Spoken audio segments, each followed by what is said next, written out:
আসসালামু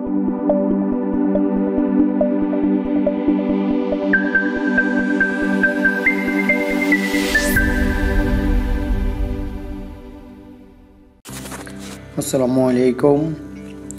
যেখান থেকে এই মুহূর্তে আমার এই ভিডিওটি দেখতেছেন সবাইকে আন্তরিক শুভেচ্ছা অভিনন্দন জানিয়ে শুরু করছি আমি পারভেজ।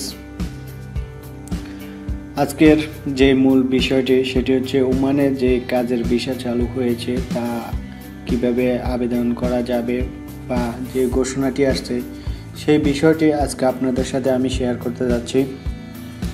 আমি প্রতিনিয়তই প্রবাসী বিভিন্ন নিউজ আমার এই চ্যানেলে পাবলিশ করে থাকি, তাই সবার কাছে রিকোয়েস্ট থাকবে যারা আমার এই চ্যানেলে নতুন ভিউয়ার্স আছেন তারা অবশ্যই আমার চ্যানেলটিকে সাবস্ক্রাইব করে নিয়মিত আপডেট পাওয়ার জন্য সাথেই থাকবেন।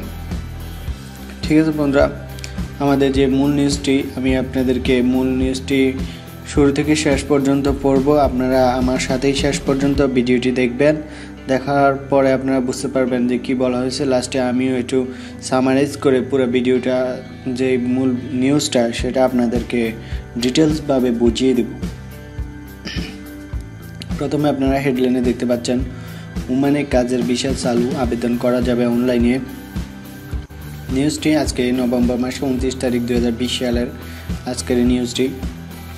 উপসাগরীয় দেশ ওমানের কোম্পানিগুলো এখন থেকে কাজের ভিসা ও গৃহকর্মীর ভিসার জন্য আবেদন জমা দিতে পারবে। এই আবেদন করা যাবে অনলাইনের মাধ্যমে। রয়্যাল ওমান পুলিশের এক প্রবীণ কর্মকর্তা এই তথ্য নিশ্চিত করেছেন। এই কর্মকর্তা বলেছেন, ওমান ওয়ার্ক পারমিট ভিসা দেওয়ার দ্বারা এখন উন্মুক্ত করা হয়েছে। ওমান কর্মী এবং গৃহকর্মী ভিসা অনলাইনের মাধ্যমে আবেদন করতে পারবেন।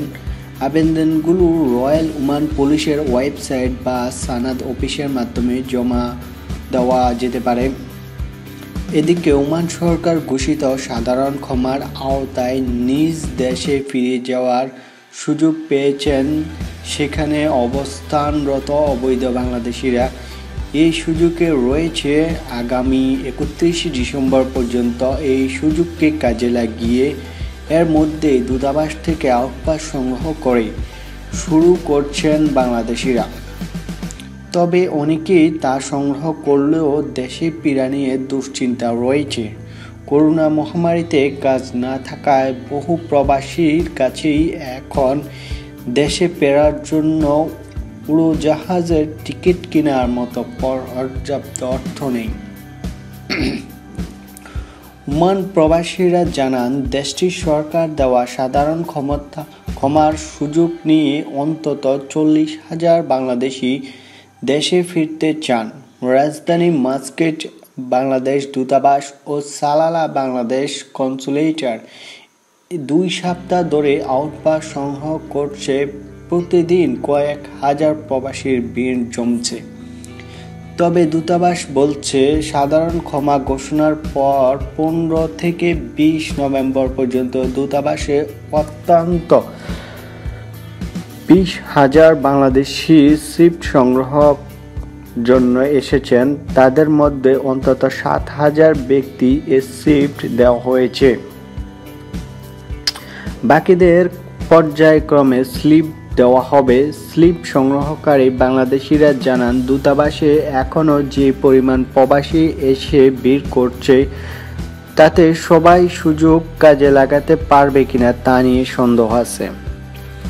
মূল বিষয় এখানে 2টা বিষয় আলোচনা করা হচ্ছে। প্রথম হচ্ছে যে নতুন বিষয় সম্পর্কে যে কাজের বিষয়ে আবেদন করবেন সেটা আপনারা এখন অনলাইনে আবেদন করতে পারবেন। এই তথ্যটি নিশ্চিত করেছেন রয়্যাল ওমান পুলিশের এক কর্মকর্তা। আপনারা চাইলে যে সানা অফিসে জমা দিয়ে আপনাদের যে ভিসাটা আছে সেটা আপনারা সংগ্রহ করতে পারবেন। অতঃপর আরেকটা বিষয় হচ্ছে যে ইতিমধ্যেই আপনারা জানেন যে আউটপাসটি দিয়েছে, তার কিন্তু শেষ ডেট 31 ডিসেম্বর। 31 ডিসেম্বরের আগেই বাংলাদেশ থেকে যারা অবৈধ আছে ওমানে তারা অবশ্যই দেশে ফিরে আসতে হবে। কিন্তু এই পর্যায়ে করোনার এই মহামারীতে আপনারা জানেন যে করোনার এই মহামারীতে অনেক লোকের কাজ নাই, কর্ম নাই, ওইখানে যায় শুধু কোনোরকম কষ্টে ফিরে বেঁচে আছে। এখন সেই লোকগুলা যে বিমানের টিকিট কেটে দেশে আসবে এই টাকা তাদের কাছে নেই। সেজন্য তারা দেশে ফেরার যে সাধারণ ক্ষমতাটা ওমান সরকার দিয়েছে সেটাও কিন্তু কাজে লাগাতে পারে কিনা তার সন্দেহ আছে। এদিকে প্রায় যেই দূতাবাস ওমানের যে মাস্কাট দূতাবাস এবং যে সালালার যে দূতাবাস আছে, কনসুলেটর অফিস আছে, তারা বলছে প্রায় 40,000 লোক এই পর্যন্ত যেই আউটপাস আছে সেই আউটপাসের কাগজপত্র সংগ্রহ করেছে, কিন্তু তারা শেষ পর্যন্ত যেতে পারবে কিনা তা নিয়েও দূতাবাসের সন্দেহ আছে। ঠিক আছে বন্ধুরা, আজ এই পর্যন্তই। আশা করি আমার পুরো মেসেজটি আপনাদের ক্লিয়ার হয়েছে। যদি আপনি আমার চ্যানেলে নতুন হয়ে থাকেন তাহলে অবশ্যই আমার চ্যানেলটিকে সাবস্ক্রাইব করবেন এবং কিছু জানার থাকলে কমেন্ট করবেন। আমরা আমাদের বিস্তারিত পুরো নিউজটা আমাদের ফেসবুক পেজে পাবলিশ করে থাকি। চাইলে আমাদের ফেসবুক পেজের সাথে জয়েন দিতে পারেন, সেই ফেসবুক পেজের লিঙ্কটা কিন্তু কমেন্ট বক্সে আমরা দিয়ে দিব। তো সবাই সুস্থ থাকবেন, ভালো থাকবেন। পরবর্তী নিউজ দেখার আমন্ত্রণ রইল। সবাইকে ধন্যবাদ।